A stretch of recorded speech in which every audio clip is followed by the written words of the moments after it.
I am Jason Graves, and Uncharted Waters is capitalism, the video game. Or maybe it's supposed to be mercantilism because it takes place in the 1500s. But there aren't any taxes or tariffs, so my statement stands. If it looks like an NES game to you, that's because it was. 2 years after the original, it was remastered into this. Uncharted Waters is 15 minutes of content stretched into infinity. You can play it for less than an hour, see everything it has to offer, turn your nose in disgust, or you can let yourself become consumed by the open ocean, the unvetted, untaxed, uninterrupted joy of buying and selling and sailing. The thrill of ripping people off, the heartbreak of starving to death because you spent all your gold on clothes and nobody wants to buy fucking clothes, so you can't afford to feed your team's families. I consider this a 1%er game, not because you need to be rich to enjoy it, but because 99% of gamers will take one passing glance and then sprint away like a female from this YouTube channel. I understand, I really do. It's oblique, has ostensibly one gameplay loop that you get the full effect of within moments. For most people, it'll miss the mark. For some, so wildly that your cruise ship won't even feel a splash. But if it hits, wow. It has one gameplay loop, but what a loop it is. If I didn't have anything else to do, this could be my forever game. If you're trapped on a desert island with one amusement, for some people, this could be your everything, and I'd understand completely. It's a real contender because it can last forever. If you really like weird tedium, if you've previously gotten a lot out of that truck driving game, or farm simulator, this is the kind of thing that can take over your life. Let's pull back the curtain and throw some numbers at you. It took me 32 hours, 17 minutes to beat this game. I get my playtime stats by recording everything that I do, and then adding up the total video time of all the play sessions after I'm done. 32 hours is normal, but let me tell you what's not. When I do these videos, after playing the game, I take all my footage, and then I edit them down into what I like to call the highlight reel.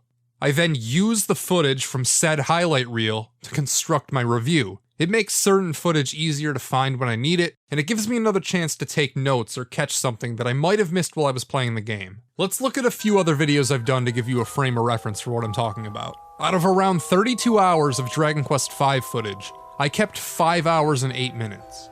Final Fantasy V, another game of around 32 hours, I condensed into 4 hours and 31 minutes. Something smaller, Soul Blazer, 10.5 hours of footage, an hour and 15 minutes of highlights. Uncharted Waters, 32 hours of footage, the highlight reel, 50 minutes. That's a lot of dead weight. It speaks to how little variety there is, but if you think that means that I think the game was boring or bad, then let's hit you with another metric. Since I don't keep the raw footage, I only have one example this time. Final Fantasy V and Uncharted Waters took almost the exact same amount of time to beat, 32 hours and some change. I needed 29 sessions to get through Final Fantasy, which is a little more than normal, but not by a whole lot for a game of this length. I remember that both Dragon Quest and Shin Megami Tensei were in the mid to low 20s. So about an hour and a half, 2 hours on average per session. Are you willing to guess how many play sessions it took me to beat Uncharted Waters? Uncharted Waters took me 8. 8! Over 4 hours per average. It was a regular occurrence to start playing this at 8 or 9, only for me to look up what seemed like 15 minutes later, and it's 1:30 a.m., and I need to pry myself away, forcing my mind to sleep. So minute to minute, what are you actually doing in this game? Well, there's one core thing that you do that everything is built on top of, which is sailing. But in order to be a sailor, you need men, you need food, you need boats. Most importantly, and at the root of all that, you need money. In order to make money, you need to sell things. Before you can sell things, you need to find markets that are willing to buy your stuff. In the 1500s, the world wasn't so interconnected, so in order to find markets, you need to physically locate them yourself, one tile at a time starting out.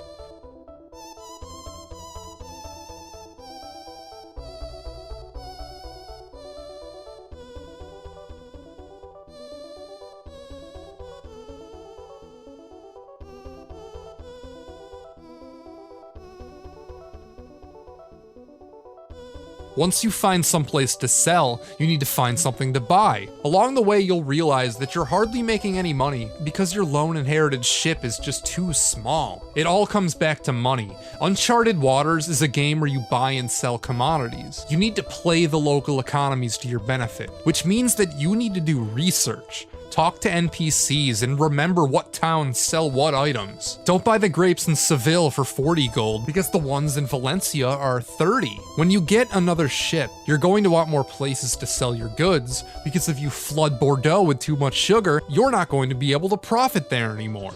Everything is money. Get money, spend money, generate more money. Buy another ship. Keep buying ships until you have the maximum of 5. Once you've bought 5 boats, go and buy bigger boats. Once you buy bigger boats, keep trading until you can buy the biggest boats. Do you get the idea?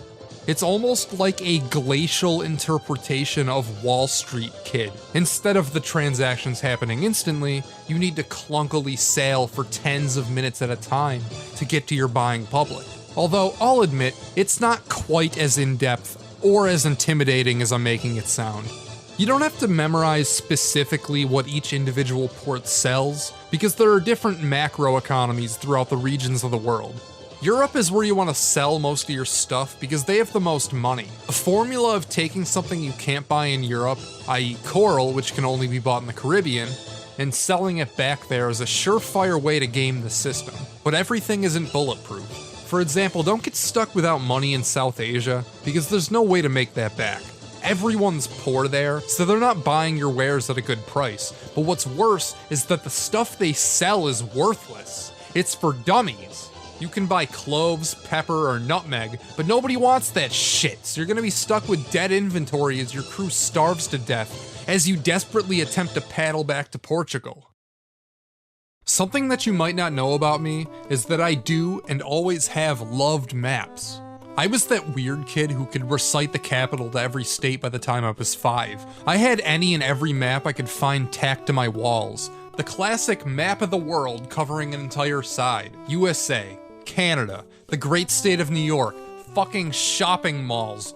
No joke, shopping malls. I couldn't get enough of them. Uncharted Waters uses real-life locations, and not having an in-game map speaks to my soul. It's like I've been studying my whole life to play this game. When somebody asks me to sail to Istanbul because they want to import some artwork, thanks to my innate knowledge, I naturally already know where to go.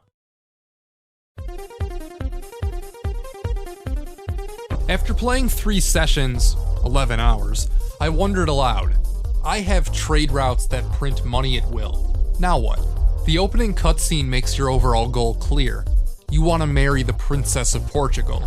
She's apparently drop-dead gorgeous, and you won't settle for anyone else. The game has 2 endings, one where you die of old age, alone and probably miserable, which I'm not going to show you because in this case, I am not a failure, and succeeded. To marry the princess and win Uncharted Waters, you need 3 things: money, fame, and a political rank high enough that the King of Portugal will let you marry his daughter. Wealth isn't an obstacle anymore, so the gameplay loop at this point needs to change slightly. In an attempt to gain notoriety, we've transitioned from merchant into explorer. It's time for worldwide expeditions. Every town is the exact same layout: a bar, an inn, a shipyard, sometimes a store and a castle. Despite being exactly the same in function, I find the slight differences somewhat endearing. I'm excited. Let's set sail to Asia to see what Japan looks like. What about Africa? What about the good old USA? Well, America's empty because it's 1502 and nobody lived there yet. There were natives, but they weren't really a part of the world economy. Want to sail above Russia on the Arctic Ocean? Sure, why not? There's nothing up there, so you better have brought enough supplies to last a long time. It's all in the name of exploration, to make a name for yourself. You'll catch whispers in the winds of the lion's shield, or a golden chalice, or a really big diamond. Going from port to port, talking to people, making bribes, tipping waitresses. Eventually you might be lucky enough to happen upon a treasure map. These are intense. Treasure hunts are one of the best ways to gain fame, but they also take the longest. You might need to sail around the world multiple times in the pursuit of a single lone reward. It leads into this game's greatest weakness, and ironically is the reason I became addicted. The amount of time it takes to sail from point A to point B can be insane. You can talk to someone who tells you that Mei Ling in Da Nang knows something about the Emerald Ladle, so you go all the way around the coast of Africa, past India, and into Vietnam. Then Mei Ling tells you to go to Hamburg, Germany. So you go all the way around Africa into Northern Europe just to talk to someone else who tells you to go halfway around the world again. It makes you appreciate things like the Panama Canal. It makes you understand why people were so desperate to find a Northwest Passage. To play this game is to become sick and tired of going all the way around the coast of Africa. It takes forever. In fact, let's time it. We're starting from Lisbon, your home base, and ending up in Baghdad, which is a common enough journey. This is with late game ships that can hold a lot of cargo, so I only made one pit stop. If you had to make this journey throughout most of the game, it would have taken a lot longer because your ships wouldn't hold as much.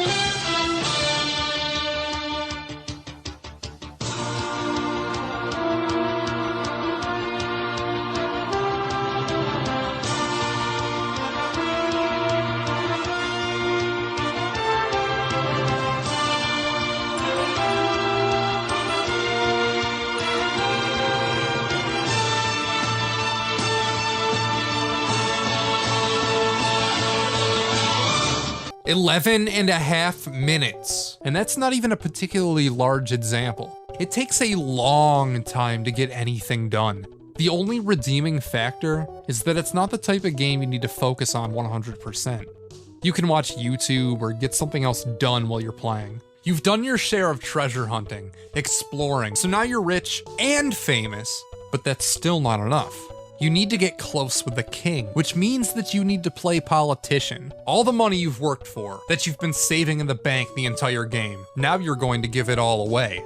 Go to every town and give them enough money that they'll ally with Portugal. Your king appreciates this, but all the other ones sure as hell don't. They'll start sending ships to attack you, which means that you have gone from merchant to explorer to now navy captain. When you were a merchant, you wanted to keep the bare minimum of supplies so you could hold more cargo. As an explorer, it was the opposite. You wouldn't want to hold cargo. Your fleet turned into supply ships so you can survive longer. But now as a warmonger, you need to arm your ships to the teeth. Hire a militia, a wave of men to help you fight. Not only do you need to pay for the men, but you also need to feed them, which makes the war phase the most expensive phase of the game. Eventually, through sheer will, your persistence will pay off. The king will not only let you marry his daughter, but he relinquishes his throne to you. I unironically enjoyed this crappy game. So, what else is new, am I right? I hear the sequel is even better. So that gives me something to look forward to when I get to that. Well, that's all I got. As always, never trust anyone who needs a haircut. Good night.